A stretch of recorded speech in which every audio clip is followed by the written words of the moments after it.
Hello, lovely witches. This is Dawn from Aurora Dawn. Thank you so much for stopping by my channel.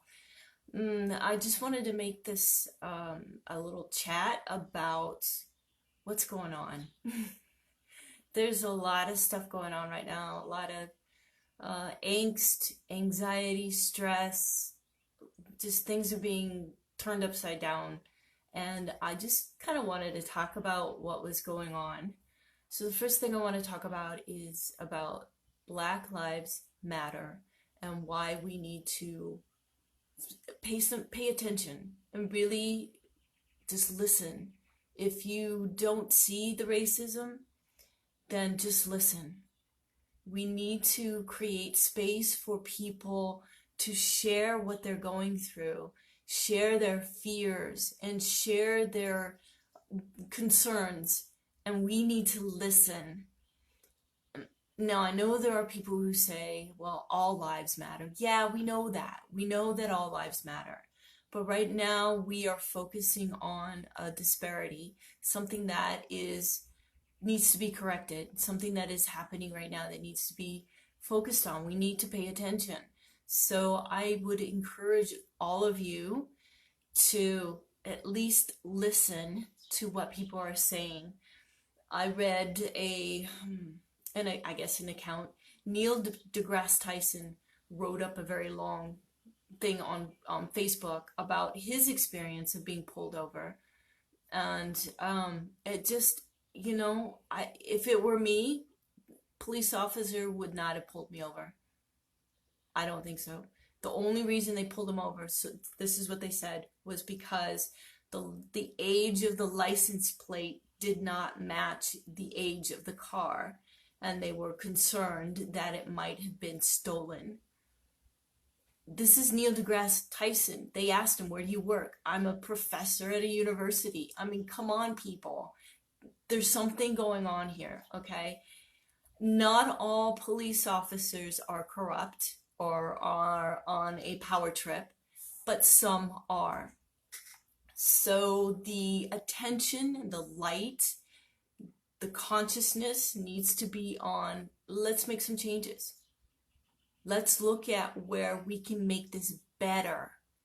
And that's what all of this is all about. This is not about trying to hammer somebody over the head and put as many police officers in jail as we can and let's beat them up, let's kill some cops. It's not about that. It's not about getting revenge.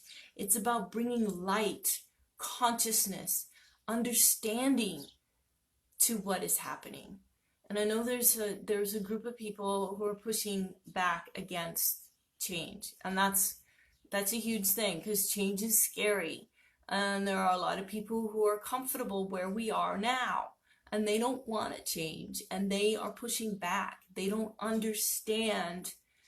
We are all human. We are all sons and daughters of God. We are all God in the flesh. We are all divine beings. Some of us have really forgotten a lot about how we are divine beings and how we are spirit in the flesh.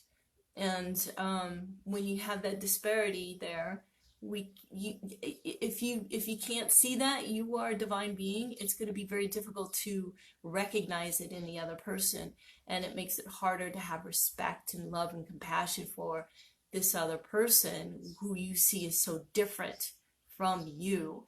If you can look through the eyes of spirit and recognize they're no different than you, they're here having an experience just like the rest of us, and trying to figure things out, try to figure out how to get back to being one with the Creator. That's the story, anyway, that has been handed down for thousands upon thousands of years, is that God, the creator of all, the source, is desires to have an experience of itself. And the only way to do that is to be in a situation where it can be separate from itself. And so we are here in the third dimension, on the earth plane, in the material form, having these experiences and becoming more enlightened and becoming more understanding of our spiritual selves. how we are one with God. And that is that's pretty much it in a nutshell. A lot of people go into, well, this is an earth school and we're here to learn, and yeah, that's great. But and it's a good way of looking at it too. I'm not going to disparage that. I'm not going to say that's wrong or anything like that. But bottom line is experience. What are we experiencing? Do we like that experience? Do we want to embrace that experience? Do we want to keep going with racism? Do we want to continue to see cops kill black people who are unarmed and not provoking anything or anyone? There, meaning there's no reason to be this way with black people. So, for instance, oh, what's her name? I can't remember. Oh my gosh, Brianna. Okay. So my understanding is Brianna was asleep in her own home. The police broke in and shot her in her bed. Can we look at this? There was a mistake. Mistaken identity. They thought she was a criminal. So can we look at this and see how we can make changes? In the training of the police officers, can we look at how they're trained? There's talk of removing the military equipment, which is, thank God. We don't need that. We don't need that. If you train your police officers how to talk people down, people who are jacked up emotionally and they're acting out, how do you talk them down? People can do that. You can do that. You can talk somebody down who's really emotionally uptight and upset. And I've seen people, and it's not blacks only. It's people in general. When they're uptight and aggressive, you can talk them down. Let's teach these police officers how to do that. Okay, so let's talk about emotions, because people are very emotional right now. And for me, when I'm at work, in my workplace, there are times when I communicate with some of the workers and they are so upset and angry because their problem, their situation, nobody's looking at it, and it feels like nobody cares. It feels like nobody cares. And so when I say, hey, can I help you? What's going on? They explode. And I let them do it, because it's so important to let an angry person, frustrated and upset and hurt and for being ignored, they need to vent. They need to let it out. And so I let that person vent, and I don't take it personally. If I do feel like I want to attack them back, like, how dare you talk to me like that? I question myself, okay, what is coming up for me? And I'm not saying that you are not legitimately upset about the racism or whatever is going on. I am not saying that you should not feel anything. What I'm saying is what is coming up for you, so you can learn lessons along the way. Otherwise, if you ignore it, then, you're just trying to change the physical. And that brings me to what I want to bring up, is that this is so much more than just police officers on a power trip and killing people accidentally or on purpose. Not being in the right mindset, not having compassion for the person that they're communicating with that they think might be a criminal, and having a racist kind of attitude. That does need to change, definitely. But what I'm saying is this is just so much more than what is happening physically. There are things happening on multiple levels, because we are multi-dimensional beings. We're more than just the physical. And so I want to bring our attention to what is happening in you personally. What is bubbling up for you that you need to pay attention to? Do you feel any resentment or hate or anything towards the people you do not agree with. And if that bubbles up, you need to go inside. Why is this coming up? Where is this coming from? And usually it comes from fear. It could be fear of not having control, fear of people telling you what you have to do and what you have to believe and how things are going to be. Because I know there are a lot of people on the other side of the fence that are, well, all lives matter. Why are we looking at this? So many more of these Black people are criminals and they are aggressive. What's wrong with being aggressive towards them to control them, so on? And so there's a lot of pushback. And so for those people, as well as the people who are saying, look, we need to make a change, what emotions are coming up? So you allow yourself to vent and allow yourself to learn from your experience of what's going on in the world right now. I hope that makes sense.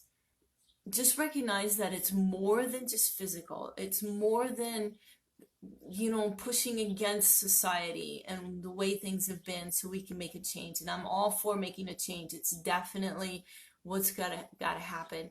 And I know a lot of people are digging in their heels because they don't want to change. They don't want to see racism. They don't want to see a reason to make changes. And it's both sides of the fence. There's all kinds of stuff we're going through. It's tumultuous.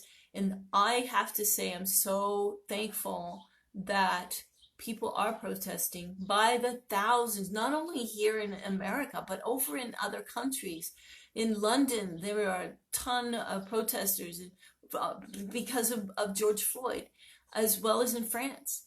And this is something that happened in our country, but they probably see something in their own country, but they're focusing on, hey, America, you need to wake up, because it's about George Floyd and what happened here. And they are joining with us. They are our cousins across the pond, if you want to call them that. And they are with us in solidarity and making these changes because it's everywhere. I was watching this program that was, I'm pretty sure it was on PBS, but I'm not 100%. Alan Alda was hosting their investigation, I guess. And one of I believe it was one of the crew members, a woman, was, participating. And what it was is taking a look at racism. And they had a test, a scientific test that they put together to see if you were racist. So the person taking the test could see if they were racist. And this woman who was, very liberal, we're all one and equal, and didn't have a racist bone in her body that she consciously was aware of, she failed that test. She came out racist, and she was shocked because she has worked so hard to, have that mindset and spread that attitude of we're all one, we're all equal. And for her to fail this test, or not necessarily fail, but come up with, there is something on her unconscious or subconscious that says she is racist. She has racist beliefs. And we have to look at how we have been programmed. And society and our family, and this has been passed down. And most likely it's someone in her family, when she was very young, she learned from them about racism. Now, for me, just a disclaimer, or I don't know, declaring, being honest, transparent, I did not know anything about racism or being prejudiced until I was going on 15. And, I lived on a street called Alessandro. Across the street was Eric and Valerie. They were Black. Ricky was Mexican. And Stevie was half Black. On the corner were twins. They were Mexican. And up the street was Tommy, who was also Caucasian like myself. And we played together. We played cops and robbers, and we played you know, I'm distracted. There's a chipmunk out here. Sorry. Cops and robbers, Indians and cowboys, and water fights, and a few of us had bicycles, and we'd run around on the bicycles, and those who didn't have bicycles, we'd trade them out, and somebody would lend the other person a bicycle, and we just all played together. We went to school together. The school was just a few blocks away. We'd be in this. We were in the same school. So racism was a foreign thing to me when my foster parents moved us to Texas. Our new friends sat us down and said, "Okay, we need to talk to you about the good old boy network, and that there is a lot of prejudice towards the black people, black community." And when they told us this, I'm thinking, what? What is this? Now, I knew about, slavery, but that was abolished. I knew about the blacks only bathrooms and whites only bathrooms and fountains and stuff like that, but that went away. In my little world, there was no such thing as racism. That was all taken care of. And here in Texas, that's not the case. Or wasn't at that time. I don't know if it's gotten any better. But I was not exposed to it, so I did not see it until I moved to Texas, and then it was there, but I didn't really see it necessarily. But I we were told that it was there. Hopefully, we can grow and become more conscious and more enlightened and recognize we are all spiritual beings and that we're here together. And if we work together, we can go further. We can make this world a much better place. And that's what I want to get to, is recognize that we are going through birthing pains, maybe. We're changing. We're becoming more enlightened. And so I would say this is a positive thing for the people who are looting and committing violence and spray painting on the walls and stuff like that. I feel those are people who don't understand how to change within themselves. But I want to say that change is hard, and that the people who are committing violence are trying to, I don't know, because there are things coming out that there are white supremacists pretending to be Antifa, anti-fascist group, and they are committing violence to make that group look bad. But there is also violence coming from the black community, because this is such a, I mean, think about it. If somebody was mistreating a child of yours, or a brother or a sister, and kept mistreating them, and nobody paid attention, nobody cared, you said something, it was all over the news, and nothing happened, what would you do? You would feel rage and you would feel anger. And there are people who don't understand how to process that, know how to process that. And they don't understand that peaceful protesting with thousands upon thousands upon thousands of people is much more powerful than looting and breaking glass and spray painting on walls. It's much more powerful, because if you're being respectful and peaceful, people will listen. But if you're violent, people can't respect that. And so, I mean, there's all kinds of stuff going on. And the looters, okay, get in their mindset.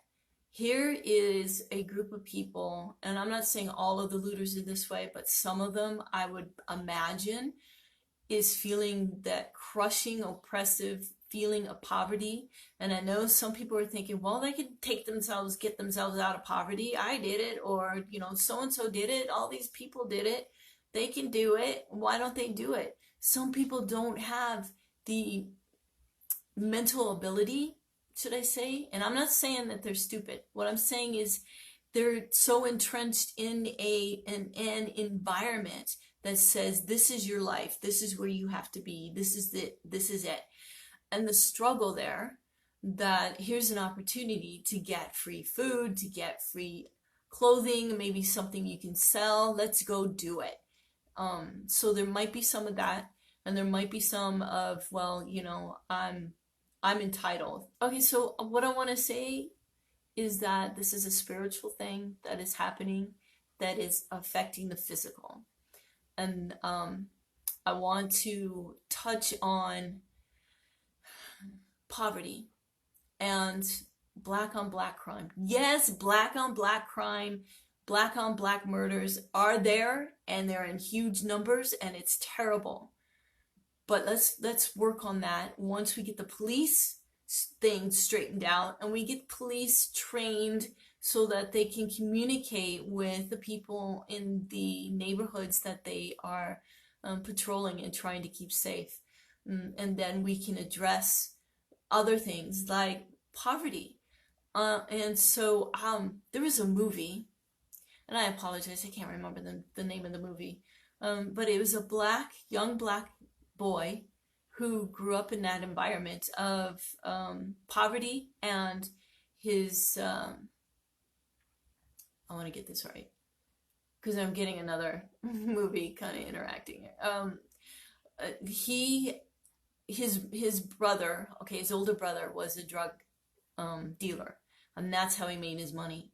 And he tried very hard not to follow in those footsteps. He tried very hard to become a productive member of society, and he couldn't do it. It was a struggle, and he just couldn't do it. He couldn't figure out how to get himself out of poverty.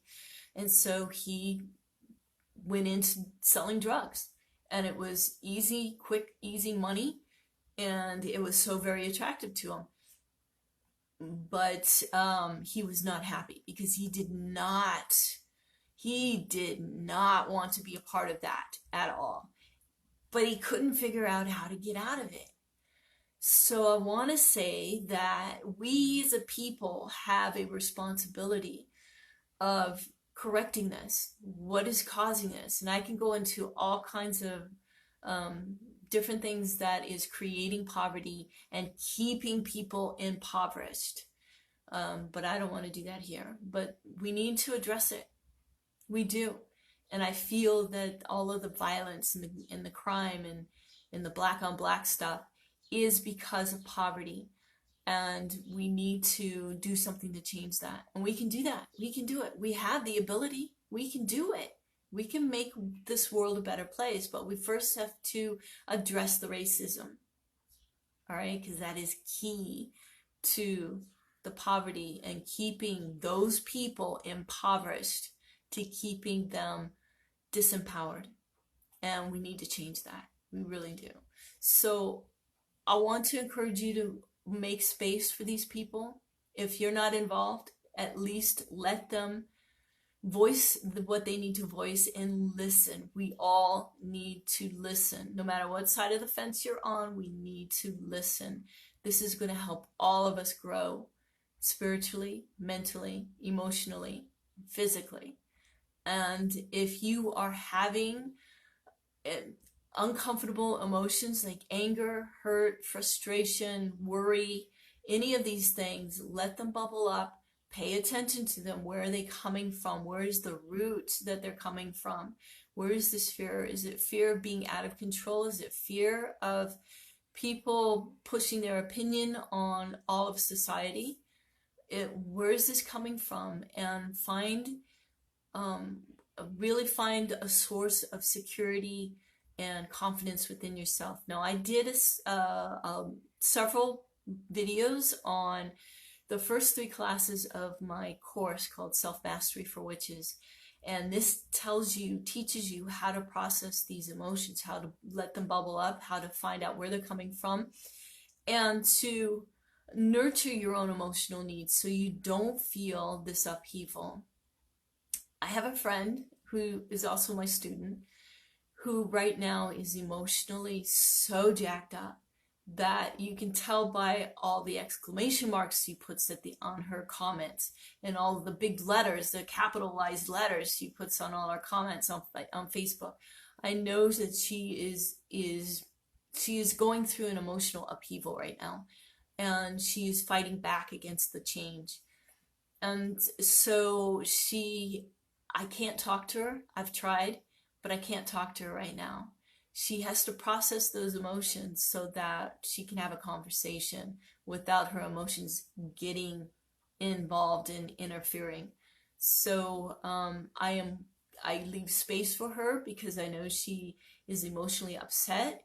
I want her to tell her story, tell how she feels. And she's doing a lot of that, and I support her for doing that, even though I don't feel like she really needs to be so jacked up, so emotionally upset. But it is what it is for right now, and I'm leaving space for her. And that's what we need to do for our friends and family. Another thing I want to mention, a lot of people are feeling a wedge between family members. And this happens. This happened between me and my mother and I. But we were able to correct that. And if you need to unfriend them and block them on social media, do so. I encourage you to do so. But don't lose sight of the fact that they are going through an upheaval right now. We all are. And we're all feeling it. And to leave the door open for them to return, to come back to that relationship, to fix that or heal that little rift that is happening right now. Okay, so that's all I have. I hope this is clear, and I hope you can accept and receive this message. This is a good thing that we're going through. It looks terrible. It looks messy. But that's how we grow. We fight against each other. One wants to change, the other does not. Love and compassion is the best medicine for getting us through this time. We need to support each other and feel good and feel safe and feel confident in what is happening. Okay? So that's it. Thank you so much for watching. Please leave me comments. Even if you totally disagree with what I'm saying or disagree with something that I'm saying, I want to hear from you. Right? This is a safe place. I want to hear from you. So, that's it. I want you to be safe and feel comfortable and feel confident in what you are experiencing and what you're trying to create and change in the society. And if you're digging in your heels and resisting, I want you to feel safe and confident in what is happening. So, okay, I need to explain that. Because there are so many people that says we have got to change this, and then there are other people that are afraid and want to dig in their heels. If you're digging in your heels and you don't see that we need to change, please understand that there might be a reason that you're blocking understanding what is happening. And I just ask for you to be open. Don't allow your emotional attachment to your opinion to interfere. Recognize that you need to be open to listen and to be willing to be changed by the other people that don't agree with you. Maybe there's a piece of truth that you need to hear that'll help you change your mind, and recognize that we do need to change. Okay. Love you all. I really do. And we're going to get through this. It's going to be messy, yes, but we're getting through this, and there's a lot more peaceful protesters going on right now that it's overcoming the violence. So that's a good thing, all right? Do something today that brings you joy and makes you feel good. And until next time, I love you all. Blessed be.